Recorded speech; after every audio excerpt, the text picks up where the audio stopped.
उम्मीद करता हूँ कि श्री हरीश अग्रवाल जी ने जो बातें कही आप उनका अनुसरण करेंगे। अब मैं निवेदन करना चाहता हूँ हमारे वरिष्ठ अध्यापक, सीनियर अध्यापक श्री सुनील। धन्यवाद अमित जी। बेटा, विदाई समारोह वैसे ही गंभीर होता है कि हम अपने छात्रों को विदाई दें। अभी हरीश सर ने एक बात हमारे सामने रखी कि सचिन तेंदुलकर का अभ्यास कैसा है। मैं इससे थोड़ा आगे बढ़ाऊं बेटा। 40 से 1 लाख की विद्यार्थी स्क्रीन है, वही कंसंट्रेशन आपसे चाहिए कि उसको कुछ नहीं सुनाई देता, केवल बॉलर का हाथ दिखाई दे रहा है और 150 किलोमीटर की रफ्तार से आती बॉल और बाउंड्री के बाहर जाना। आपने भी उस बाउंड्री के बाहर जाना है बेटा, जो चारों तरफ बाउंड्री लगी है। चलो छोड़ो, एक और बात पूछता हूँ, सपोर्ट मटेरियल मिल गया बेटा आप लोगों को? अच्छा बेटा, ये बताओ, कभी आपने दही से घी बनते हुए देखा है? कितनों ने देखा दही से? कैसे बनता है बेटा, कैसे बनता है? मथना पड़ता है। तो सपोर्ट मटेरियल किस लिए मिला है? मथने के लिए। अच्छा बेटा, क्रंची बैठी होगी, 5 नंबर पेज पे कौन सा पार्ट लिखा है सपोर्ट मटेरियल में?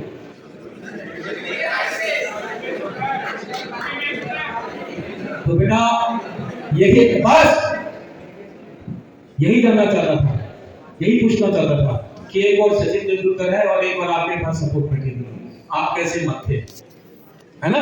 गाय दूध देती है ना, हम सब जानते हैं। से यस या नो? नो, गाय दूध नहीं देती। गाय का दूध निकालना पड़ता है, गाय का दूध निकालना पड़ता है ना, ये अपने आप दूध दे देती है। तो सपोर्ट मटेरियल से ज्ञान आपको निकालना है बेटा। वो घर में रखने के लिए नहीं दिया है, लेने के लिए सारे बच्चे आए थे लाइब्रेरी में, लेकिन आपने उसे ले जाके बैग में या घर में नहीं रखना बेटा।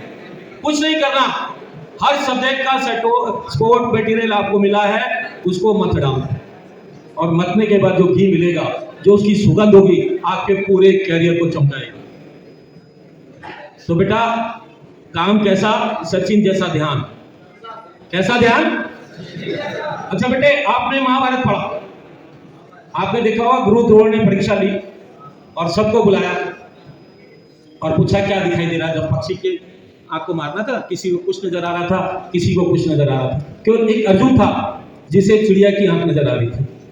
तो आप सभी हमारे अर्जुन है बेटे, आपको भी चिड़िया की आंख नजर आनी चाहिए कि तीर सही निशाने पे लगे, अर्थात जो मेरे जीवन का गोल है, जो मेरा ऑब्जेक्टिव है, जो मैंने लक्ष्य रखा है, उसको मैं कैसे प्राप्त कर सकता हूं, उसकी प्राप्ति के लिए मुझे क्या करना है।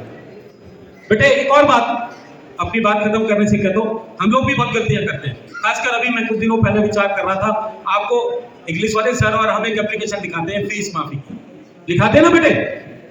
सही यस या नो? उसमें लिखाते हैं मैं बड़े गरीब परिवार से हूं और फीस नहीं दे सकता हूं, आर्थिक स्थिति खराब है ना। लेकिन बेटे अब जो मैंने सोचा कि हमें ऐसे लिखाना चाहिए कि मैं, जो मेरी आर्थिक स्थिति है खराब है, मुझे फीस माफी नहीं चाहिए। मैं आपको एश्योरेंस देता हूं कि जब मैं स्कूल से पास होके, कॉलेज से पास होके अपने रोजगार में लगूंगा, तो जो फीस स्कूल की है मैं तहे दिल से विद ब्याज चुकाऊंगा। मुझे इस प्रकार का सांत्वना चाहिए, ये आपके अंदर होना चाहिए। Give back to school. अब देखो बेटे, बहुत सी चीजें स्कूल में बदल रही है। कहां से आ रहा है ये पैसा?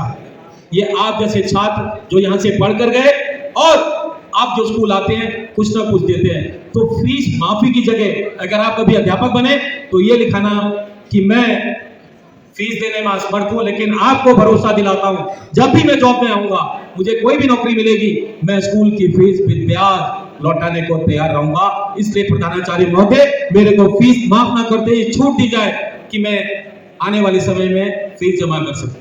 तो बेटा ये भी बहुत जरूरी है, क्योंकि हमारा स्कूल बहुत गरीब है और आप जैसे छात्र जब पढ़कर नई जगह जाते हैं, नौकरी करते हैं, स्कूल जाते हैं, कुछ ना कुछ देके जाते हैं। अब एक सोलर पैनल लगा हमारे स्कूल में, पता है ना, 15 किलोवाट का, 10 किलोवाट का, वो भी आप जैसे छात्रों ने पैसे दिए और लग गया, मूर्ति बन गई, आपका टॉयलेट बन गया। कैसे बना?